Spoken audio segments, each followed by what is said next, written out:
Apocalipse, capítulo 2, versículos 18 a 29. Diz assim a palavra do Senhor: Ao anjo da igreja em Tiatira escreve: Estas coisas diz o Filho de Deus, que tem os olhos como chama de fogo e os pés semelhantes ao bronze polido. Conheço as tuas obras, o teu amor, a tua fé, o teu serviço, a tua perseverança e as tuas últimas obras, mais numerosas do que as primeiras. Tenho, porém, contra ti o tolerares que essa mulher, Jezabel, que a si mesma se chama profetisa, não somente ensine, mas ainda seduza os meus servos a praticarem a prostituição e a comerem coisas sacrificadas aos ídolos. Dei-lhe tempo para que se arrependesse. Ela, todavia, não quer arrepender-se da sua prostituição. Eis que a prostro de cama, bem como em grande tribulação os que com ela adulteram, caso não se arrependam das obras que ela incita. Matarei os seus filhos, e todas as igrejas conhecerão que eu sou aquele que sonda mentes e corações, e vos darei a cada um segundo as vossas obras. Digo, todavia, a vós outros, os demais de Tiatira, a tantos quantos não têm essa doutrina e que não conheceram, como eles dizem, as coisas profundas de Satanás. Outra carga não jogarei sobre vós, tão somente conservai o que tendes até que eu venha. Ao vencedor que guardar até ao fim as minhas obras, eu lhe darei autoridade sobre as nações, e com cetro de ferro as regerá e as reduzirá a pedaços, como se fossem objetos de barro. Assim como também eu recebi de meu Pai, dar-lhe-ei ainda a estrela da manhã. Quem tem ouvidos, ouça o que o Espírito diz às igrejas. Amém? Vamos orar agora ao Senhor, vamos pedir que Ele fale conosco, por meio desse texto que acabamos de ler, que o Espírito Santo dele nos ilumine e que nos dê graça para transmitir aqui a vontade de Deus para a nossa vida. Amém? Pai, nós queremos te agradecer pela tua misericórdia, pela tua bondade, pela tua graça, sem as quais não poderíamos estar aqui hoje, Senhor.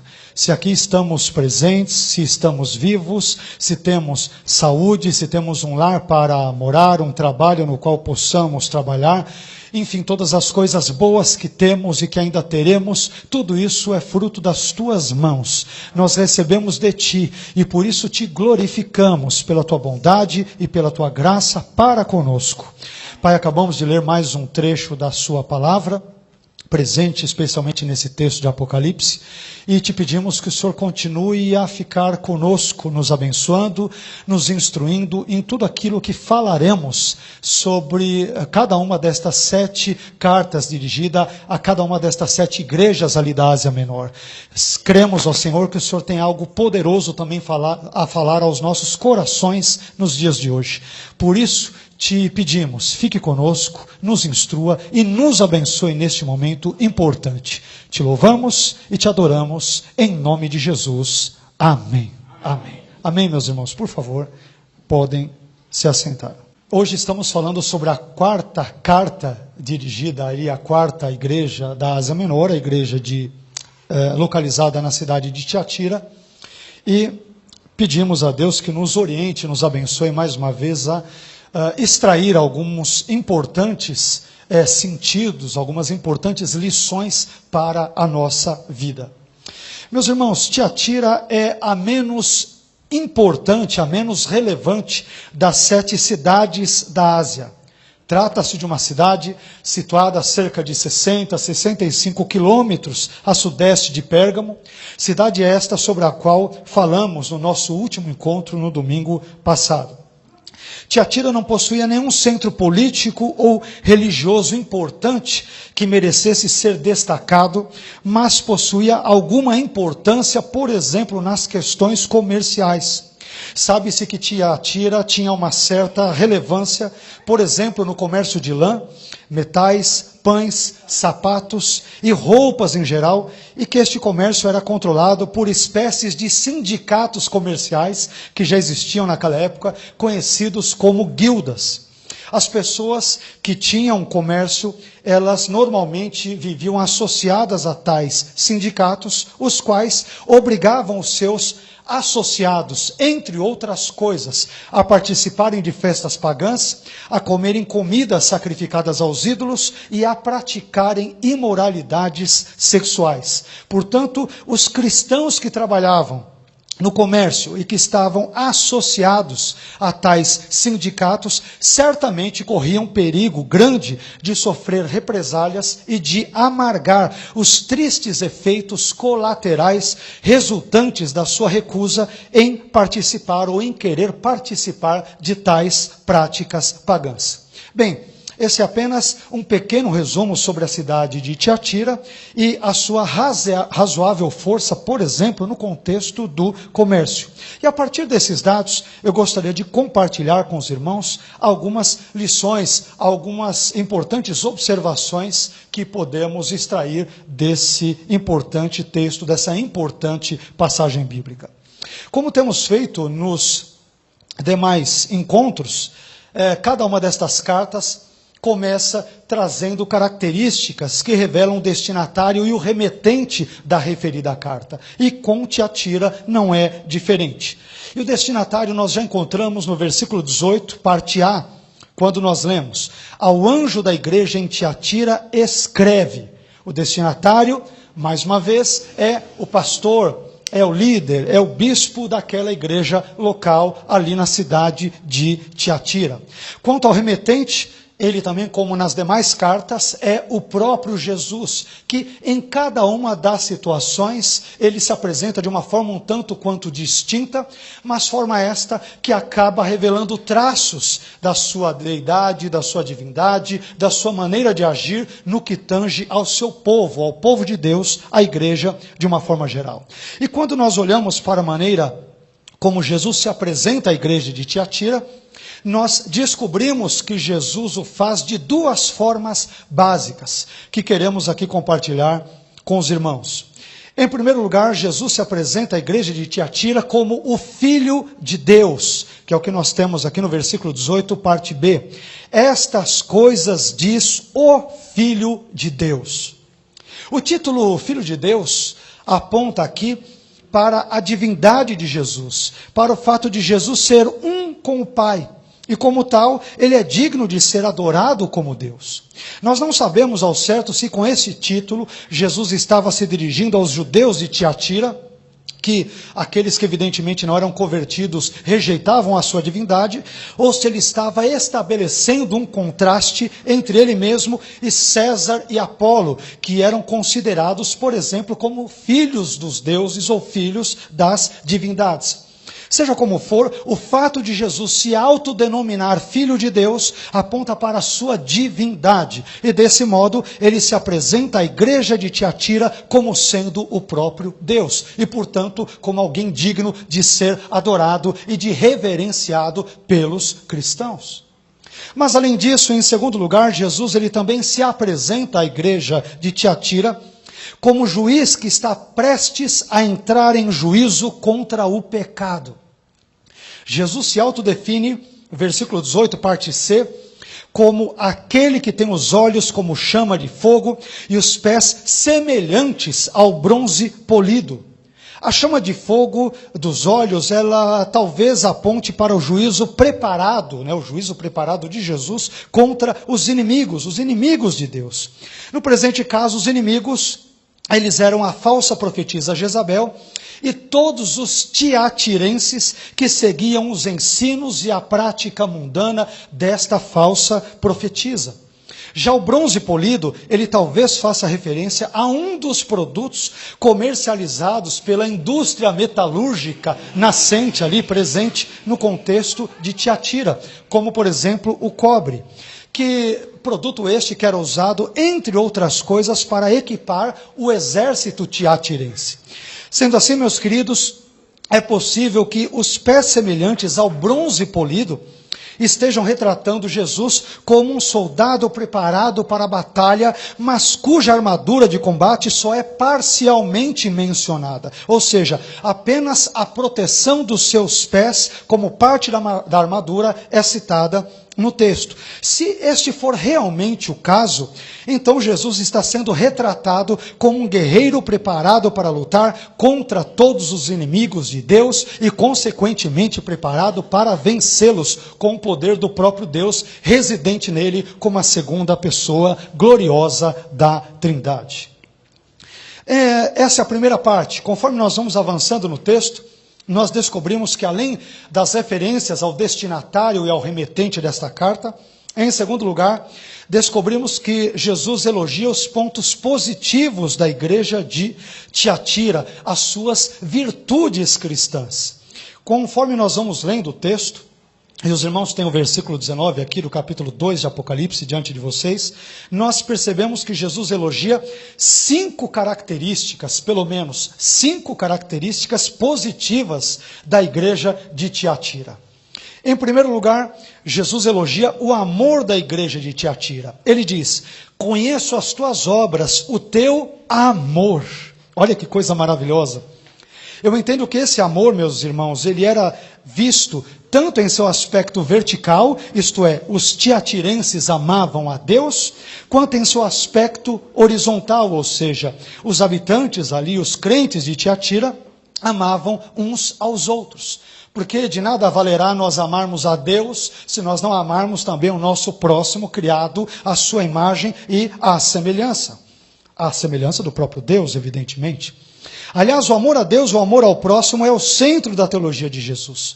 Quando certa vez um doutor da lei se aproximou de Jesus e lhe perguntou qual era o grande mandamento da lei, Jesus respondeu-lhe naquilo que nós encontramos em Mateus, no capítulo 22, nos versículos 37 a 40, Jesus lhe responde com as seguintes palavras: amarás o Senhor teu Deus de todo o teu coração, e de toda a tua alma, e de todo o teu pensamento. Este é o primeiro mandamento, a primeira lei.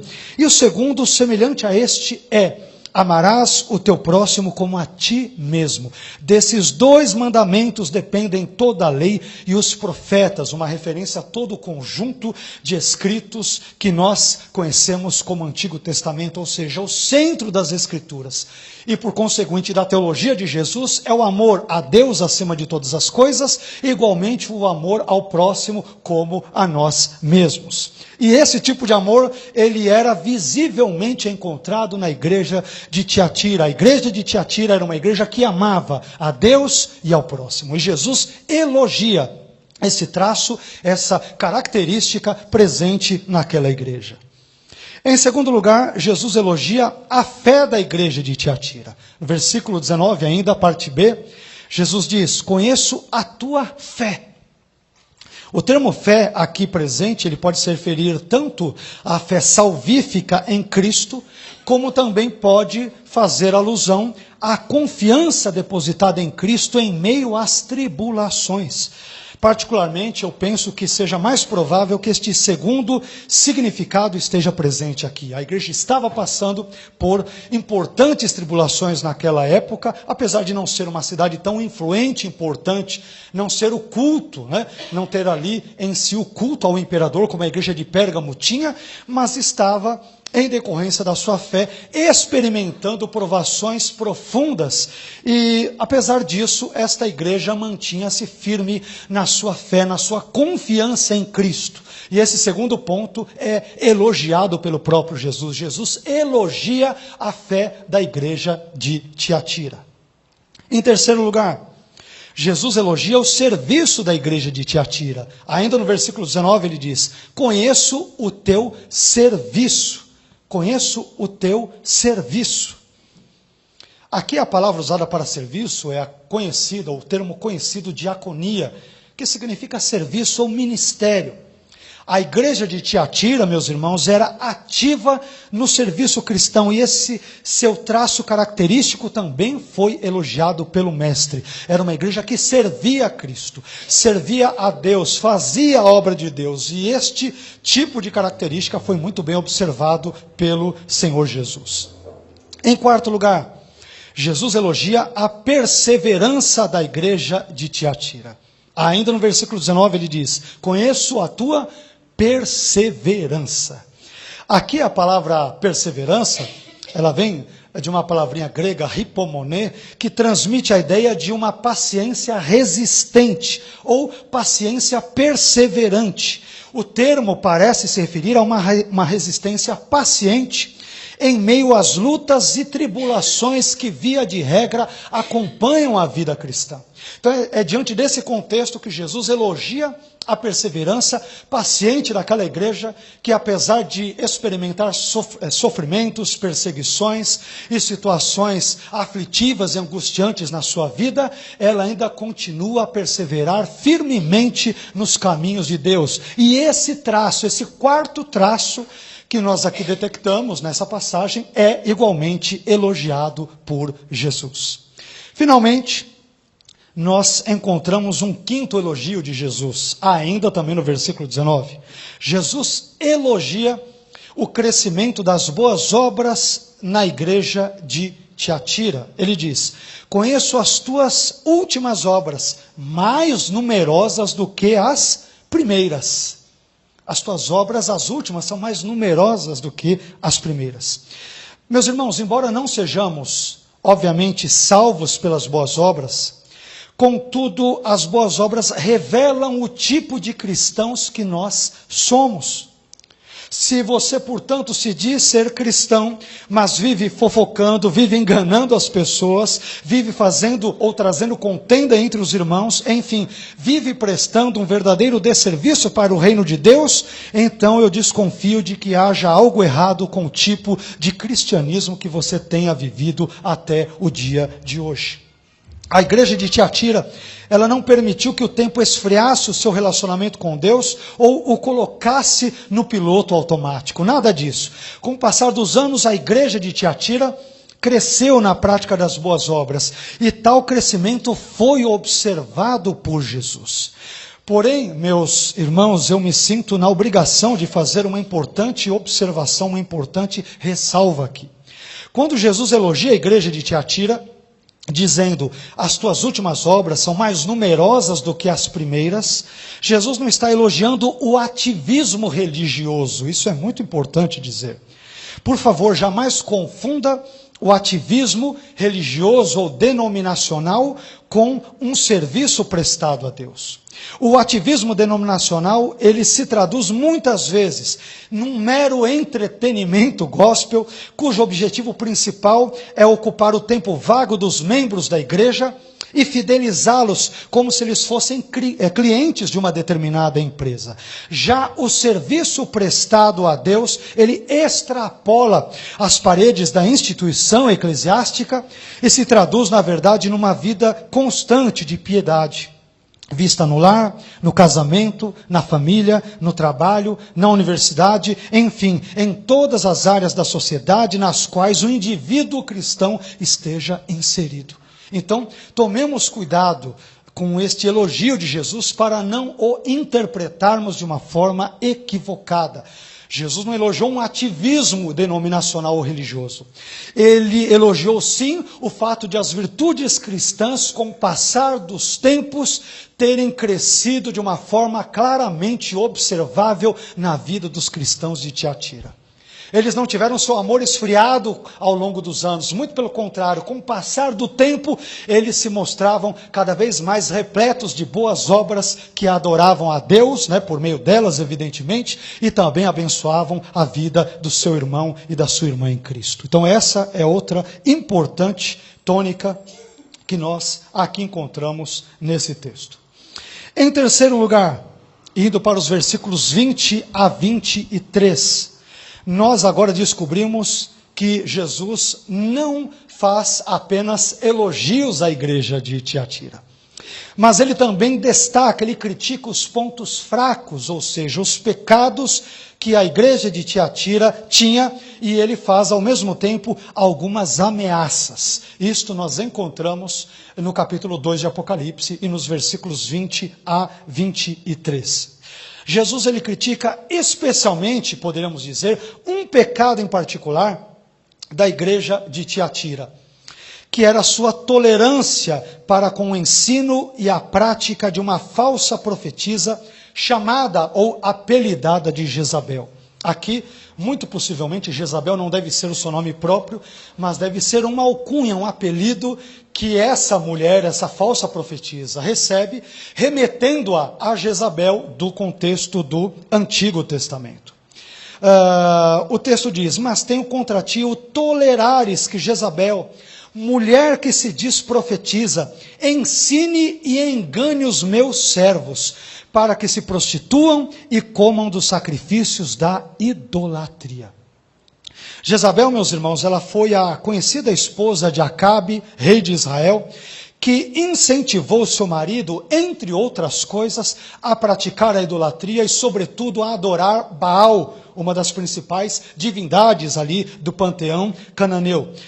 E Jezabel foi uma mulher tão terrível que 1 Reis 21, 25 diz o seguinte acerca dela e do relacionamento e da influência que ela exercia sobre o seu marido Acabe. 1 Reis 21, 25 diz lá: porém ninguém fora como Acabe, que se vendera para fazer o que era mal aos olhos do Senhor, porque Jezabel, sua mulher, o incitava.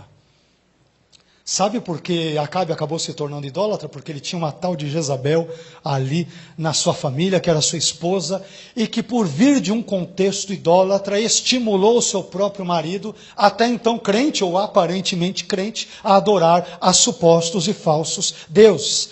E como consequência disso, meus irmãos, nós descobrimos que Jezabel teve um fim muito triste.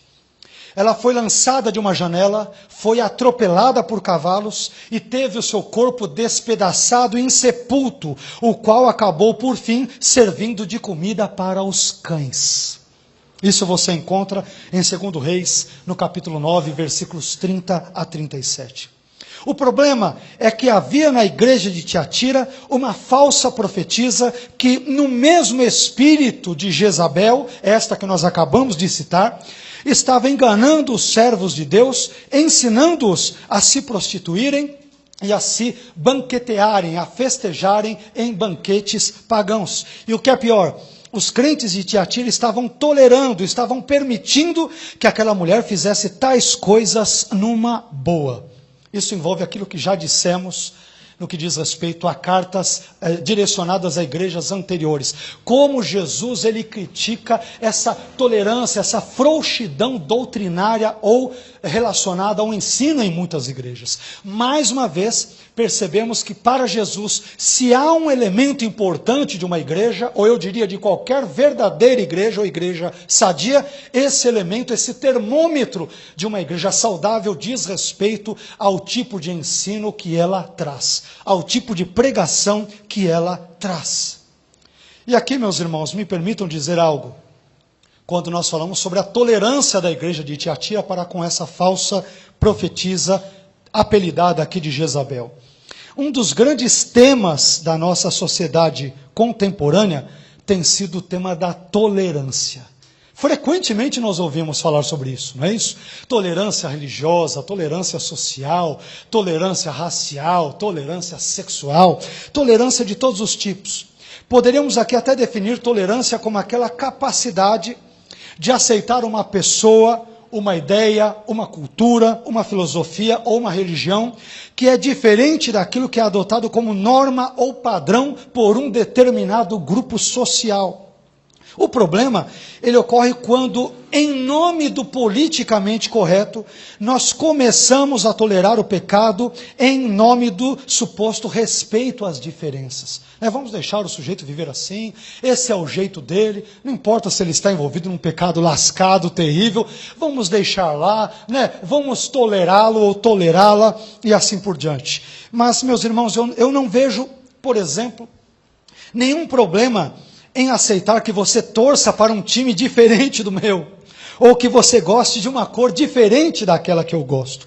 Mas há uma grande distância entre aceitar a torcida por um time diferente e uma cor diferente de um lado, e do outro, tolerar, por exemplo, o ensino de doutrinas estranhas ao Evangelho de Cristo.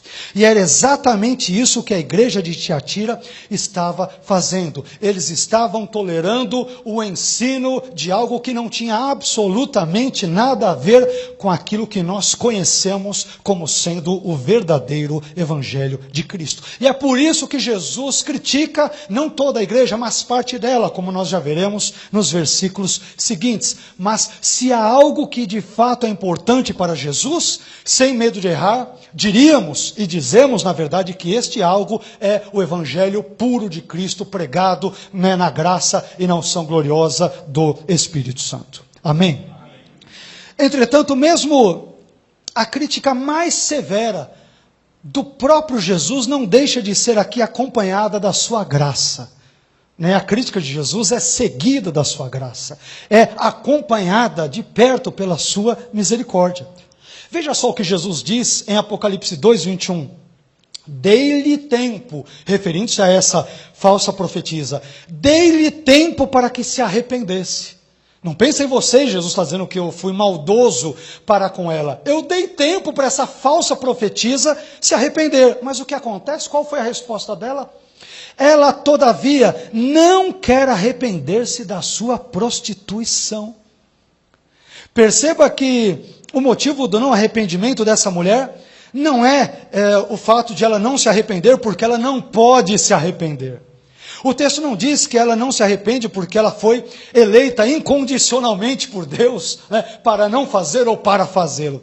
O texto também não diz que ela não se arrepende porque Deus não lhe deu poder para arrepender-se. Antes, o texto bíblico diz clara e simplesmente que ela não se arrepende porque não quer se arrepender. Desse modo, meus irmãos, fica patente o amor de Deus por todas as suas criaturas.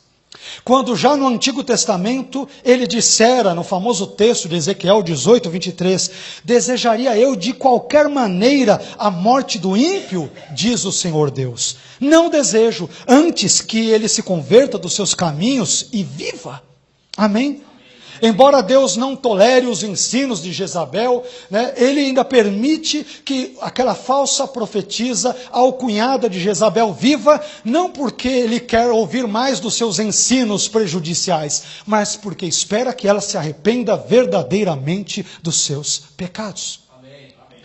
Esse, meus irmãos, eu diria, talvez sem medo de errar, um dos maiores motivos pelos quais Deus permite que o ímpio ainda viva praticando a impiedade. Não é porque Deus consinta com o seu pecado ou pecados, mas porque Ele está lhe dando tempo para que ele se arrependa e, portanto, seja salvo e abençoado por Deus. Mas porque as pessoas não são salvas? Esse texto bíblico nos dá a resposta. Porque não querem. Quando eu digo não querem, não estou dizendo que o ser humano tem poder de si mesmo para abraçar a salvação e ser salvo. Mas ele tem o poder simplesmente dado por Deus, pela sua graça, de dizer sim ou não a Cristo, de dizer sim ou não ao Evangelho. E quando ele diz não, então ele acaba simplesmente se vendo lutando contra Deus e contra os seus valores e a sua presença. É o que ocorre na vida dessa mulher apelidada de Jezabel. E o texto prossegue trazendo a seguinte ameaça, indo já para Apocalipse 2, versículos 22 a 23. Eis que a porei numa cama, e sobre os que adulteram com ela virá grande tribulação, se também não se arrependerem das suas obras. Perceba que a questão aqui é arrependimento. E ferirei de morte a seus filhos, ou seja, os discípulos, os filhos espirituais dessa mulher. E todas as igrejas conhecerão que eu sou aquele que sonda mentes e corações, e vos darei a cada um segundo as vossas obras. Olha que palavra dura de Jesus. Em primeiro lugar, a menção feita a colocar essa falsa profetisa numa cama parece ser um trocadilho entre o seu pecado de prostituição, que era praticado numa cama, e a sua punição, que também se dará numa cama, visto que ela seria punida com uma doença que a deixaria acamada, caso não se arrependesse dos seus pecados. E a punição, meus irmãos, nós vemos que não viria apenas sobre ela, sobre essa falsa profetisa chamada Jezabel, mas também sobre os seus discípulos, chamados aqui de filhos, os quais seriam feridos de morte caso não se arrependessem de seus pecados.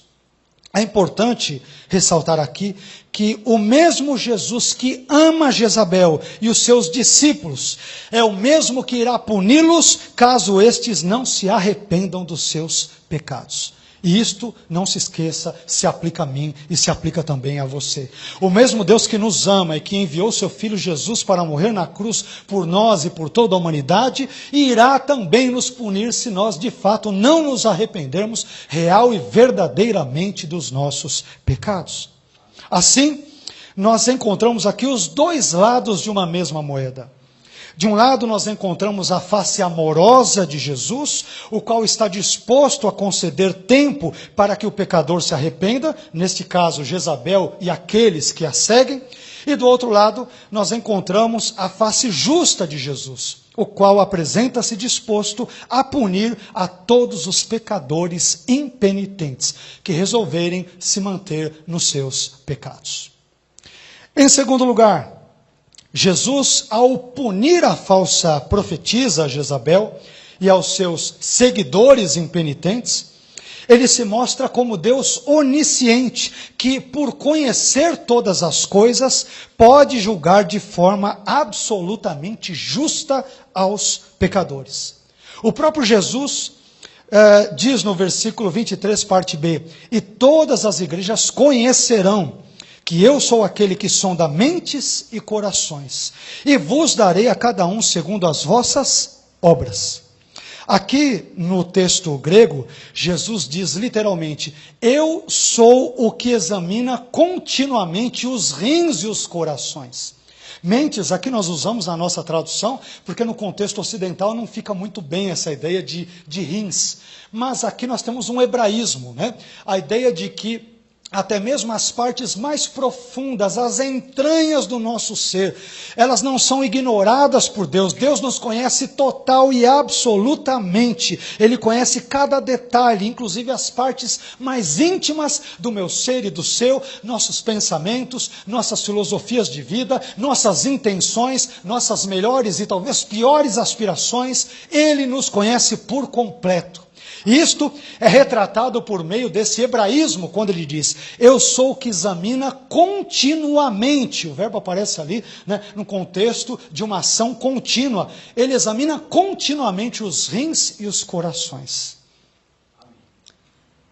Até as partes mais profundas do nosso ser. Em termos biológicos, em termos fisiológicos, ele conhece. Quanto mais o meu pensamento e o seu, nossas intenções, nossas obras, escancaradas ou veladas, nada está oculto aos olhos daquele com quem um dia haveremos de tratar pessoalmente, eu e você.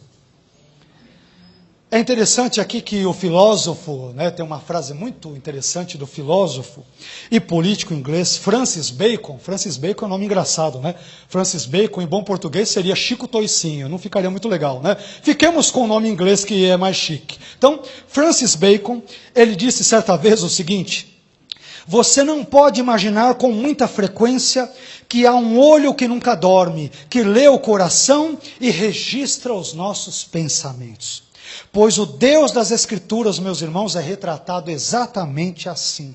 Ele nunca dorme, nunca pisca, nunca tosqueneja, nunca perde um lance, nunca é pego de surpresa, nunca desconhece quaisquer assuntos, pensamentos e intenções, por menores e íntimos que sejam, de modo que não há nada que possamos esconder diante daquele que sonda todas as coisas e que conhece todas as coisas, incluindo a minha vida e a sua vida, e que um dia, portanto, haverá de nos julgar segundo as nossas obras.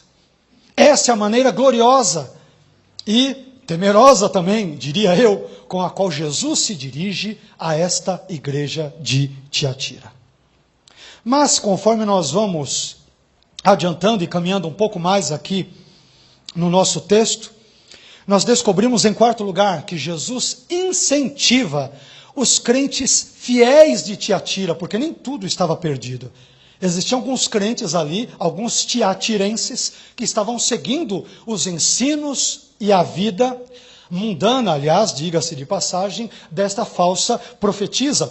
Mas uma parte, uma ala da igreja, permanecia fiel a Jesus e aos seus princípios. E aí, portanto, nós vemos ali nos versículos 24 e 25, que Jesus incentiva os crentes fiéis de Tiatira a perseverarem no seu caminho.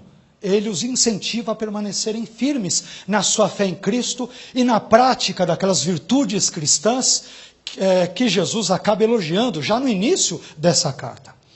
Meus irmãos, porque Jesus ele conhece todas as coisas, ele sabe muito bem, melhor do que eu e você e do que qualquer outra pessoa, que não pode colocar todos os tiatirenses no mesmo pacote e julgá-los indiscriminadamente e de forma generalizada. Porque se parte da igreja estava perdida, outra parte permanecia fiel no caminho ou nos caminhos do Senhor. Veja o que dizem os versículos aqui que nós mencionamos, 24 e 25.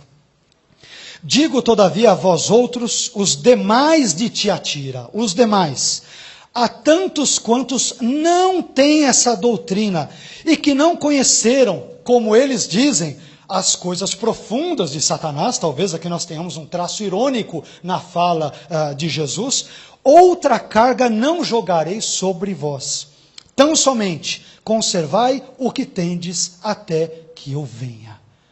Jesus está dizendo aqui, meus irmãos, o seguinte: eu sei que nem todos vocês, crentes de Tiatira, seguem essa doutrina de Jezabel, cujos adeptos a chamam de as coisas profundas de Satanás. Por isso, fiquem tranquilos, pois eu não irei puni-los quanto a este assunto. Eu apenas aconselho vocês a permanecerem no amor, na fé, no serviço e na perseverança que os tem caracterizado, pelo menos parte de vocês como igreja. Continuem nessa direção, pois vocês estão no caminho certo. Essa fala de Jesus, meus queridos, é bastante importante porque nos mostra que havia na igreja de Tiatira dois tipos de pessoas. E essa é uma grande advertência para mim e para você, preste bem atenção nisso. Havia na igreja de Tiatira dois tipos de pessoas. Na igreja, frequentavam os cultos, estavam sempre lá, mas havia dois tipos de pessoas. Os que seguiam a doutrina de Jezabel e os que não seguiam. Os que aceitavam seus ensinos heréticos e mundanos e os que não os aceitavam. Por isso, queridos irmãos, não podemos ficar em cima do muro no que diz respeito ao nosso posicionamento espiritual. Como o próprio Jesus nos ensinou em Mateus, no capítulo 6, versículo 24, ninguém pode servir a dois senhores, porque ou há de aborrecer a um e de amar ao outro, ou se devotará a um e desprezará ao outro. E Jesus diz, não podeis servir a Deus e às riquezas, ou a Mamon. E pegando aqui carona na fala de Jesus, eu digo aos irmãos, não podemos aceitar o evangelho e o ensino de Jezabel. Ou você adere a uma coisa, ou adere a outra. As duas coisas não dá. E aí eu te pergunto, de que lado da igreja você está? Você está do lado de Jezabel ou do lado de Cristo? Meu irmão, você pode até escolher uma pizza meio a meio, como eu disse aqui, uma ou outra situação, né? Você pode até mesmo escolher uma pizza meio a meio, ligar lá para a pizzaria do seu bairro e falar, olha, eu quero uma meio mussarela e uma meia calabresa, mas você não pode ter uma fé meio a meio Jezabel e meio Cristo, né? Ou meio evangelho e meio doutrina de demônios, ou é uma coisa ou é outra. Não dá para fazer concessões nesta área importante da nossa vida com Deus. Ou seguimos os ditames, as regras e os preceitos de Cristo, ou abraçamos a doutrina herética, mundana e pecaminosa de Jezabel. Mas perceba que dentro da igreja nós tínhamos esses dois tipos de indivíduos. Frequentavam culto juntos, ouviam a palavra a cada semana, talvez frequentassem até estudos bíblicos, Eram amigos do pastor, da liderança da igreja, mas tinha uma parte que recebe uma reprimenda muito dura de Jesus e a outra recebe elogios, porque permanece firme no amor, na fé, na perseverança, nas boas obras. E Jesus diz, olha, nem todos vocês aí, calma, receberão essa minha reprimenda, mas tem uma turminha que tem seguido os ensinos de uma suposta profetisa chamada Jezabel, que essa turma vai se ver comigo lá na frente. Amém? Então aqui nós temos uma questão muito importante. Isso nos leva ao nosso quinto e último ponto aqui, antes de trazermos algumas lições práticas. Em quinto lugar, descobrimos nos versículos 26 a 29, que Jesus ele faz promessas aos crentes perseverantes no contexto da igreja de Tiatira. Jesus ele faz aqui duas promessas aos crentes de Tiatira, mas estas promessas, permitam-me dizer, elas têm um endereço certo, elas são destinadas apenas aos crentes perseverantes.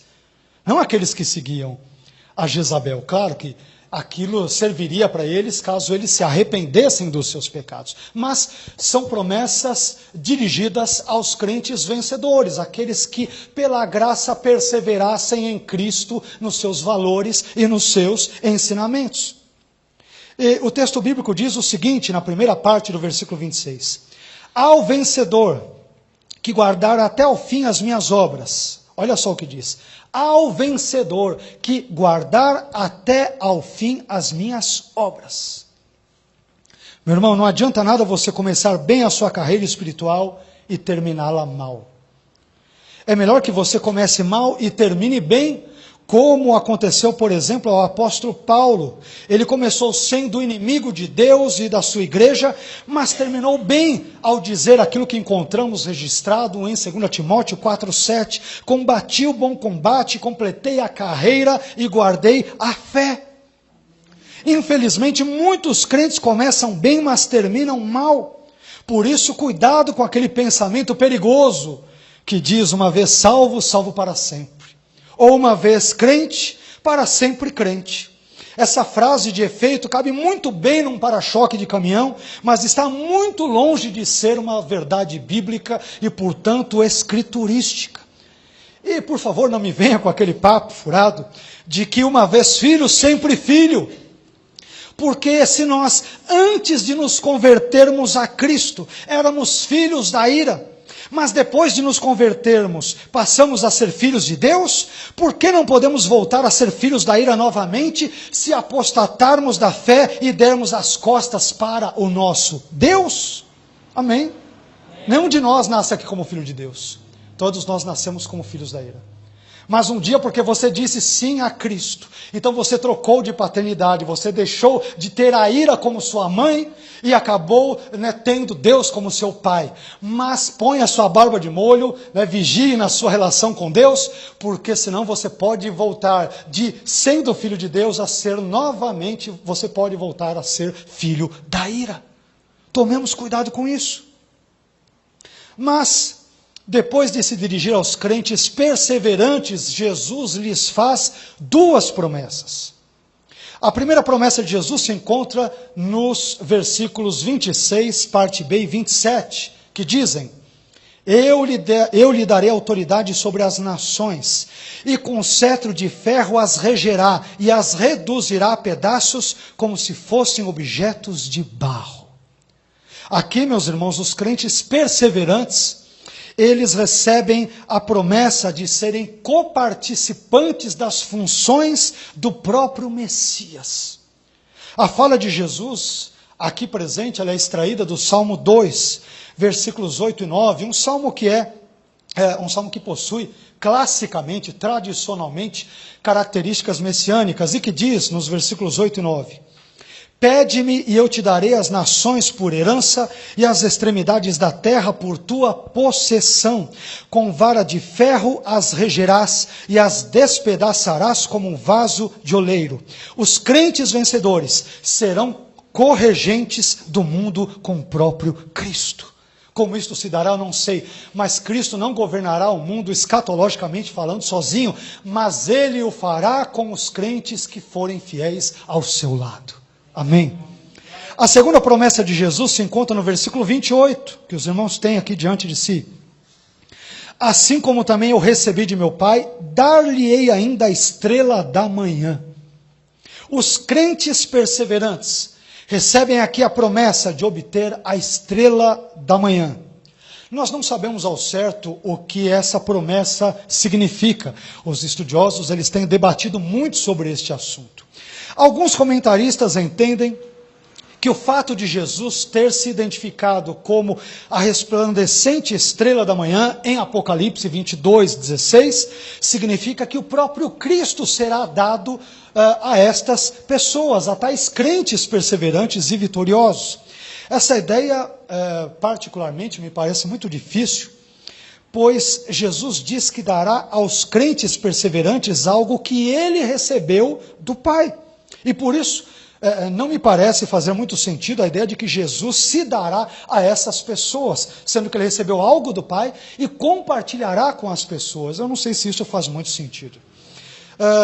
Outros, por sua vez, entendem que essa promessa tem relação com o texto de Daniel 12:3, que diz: os sábios, pois, resplandecerão como o resplendor do firmamento, e os que a muitos ensinam a justiça refulgirão como as estrelas sempre e eternamente.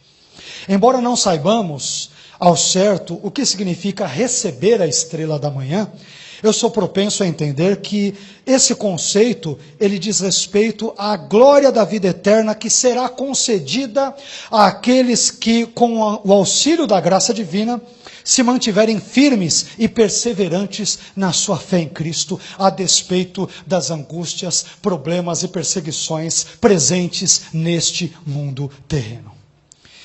Finalmente, meus irmãos, depois de nós falarmos tudo isso, eu gostaria de compartilhar, caminhando aqui já para a parte final do nosso breve estudo, eu gostaria de compartilhar com os irmãos algumas lições práticas, as quais até de certa forma já citei ao longo da minha fala, mas gostaria de compartilhá-las com os irmãos. Separei aqui pelo menos 5 lições práticas. Poderíamos encontrar até outras aqui, mas eu busquei me deter em 5 lições com base nesse texto de Apocalipse 2, versículos 18 a 29. A primeira lição que eu entendo que podemos extrair desse texto é que não devemos permitir que o nosso desejo de praticar as virtudes cristãs diminua com o passar do tempo. Vou repetir. Não devemos permitir que o nosso desejo de praticar as virtudes cristãs diminua com o passar do tempo. Em Apocalipse 2,19, Jesus ele diz aos crentes de Tiatira: conheço as tuas obras, o teu amor, a tua fé, o teu serviço, a tua perseverança e as tuas últimas obras mais numerosas do que as primeiras. Como eu disse para os irmãos minutos atrás, o tempo não esfriou o amor dos tiatirenses, como havia, por exemplo, esfriado o amor dos efésios.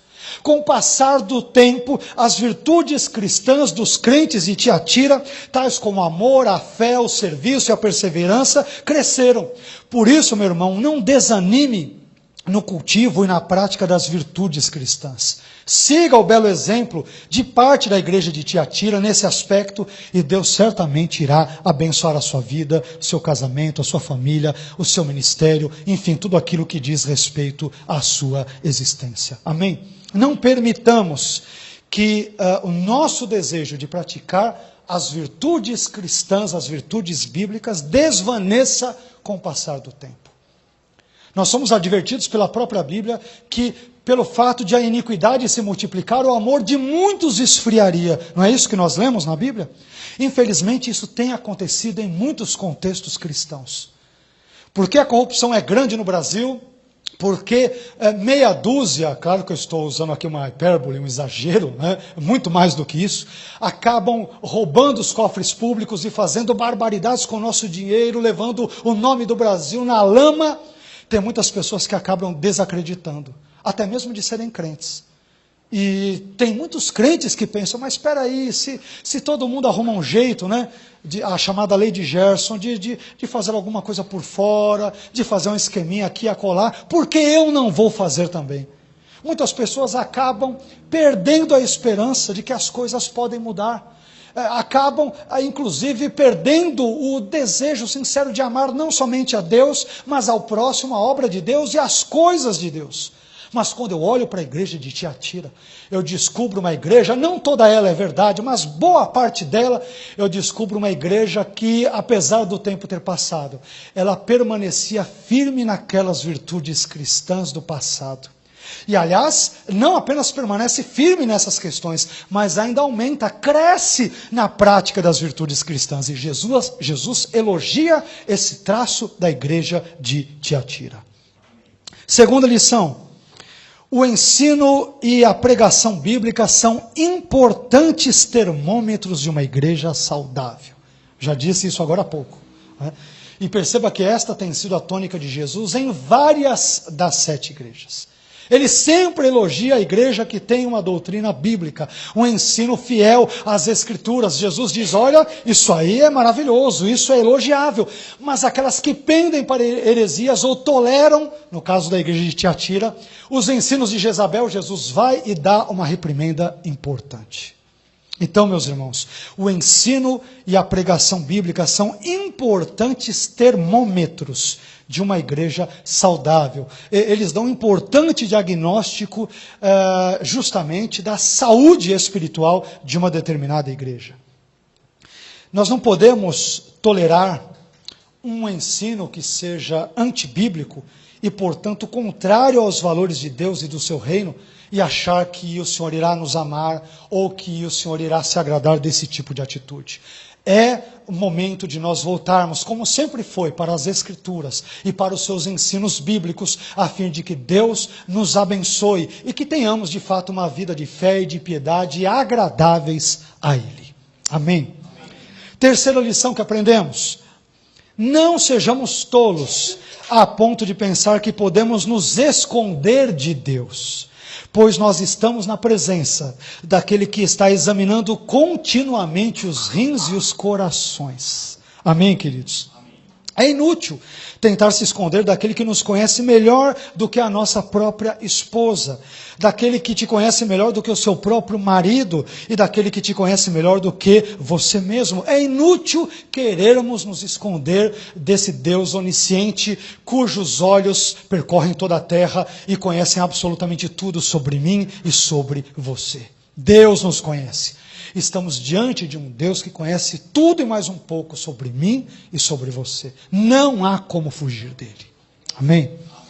Quarta lição: não há pecador, por pior que seja, que não possa se arrepender dos seus pecados enquanto nesta vida. Não importa, meu irmão, o arrependimento é uma dádiva divina que o Senhor concede a todos os que estão expostos à sua palavra, sem exceção.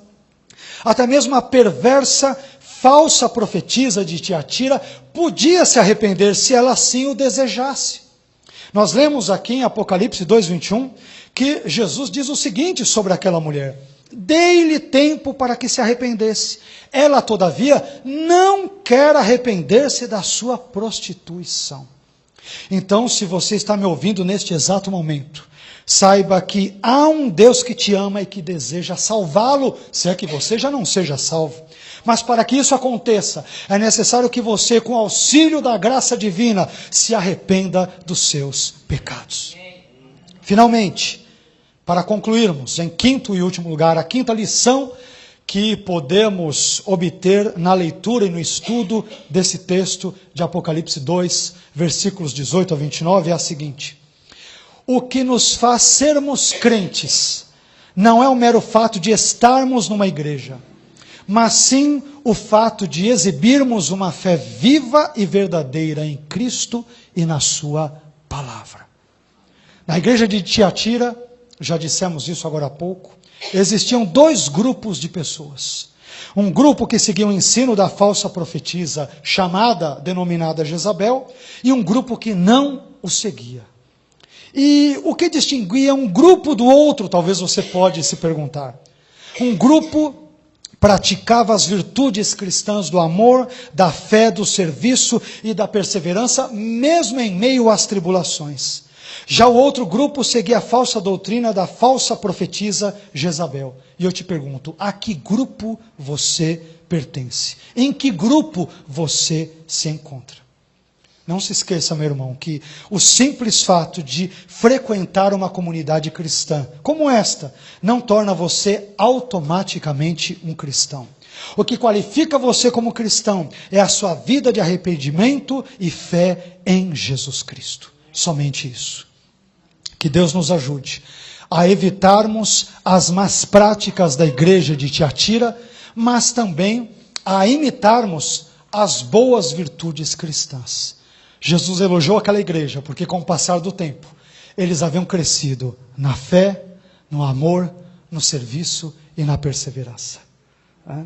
Cresceram nessas virtudes, não ficaram estacionados no tempo, não ficaram estagnados na sua vida cristã, eles cresceram na prática de boas obras.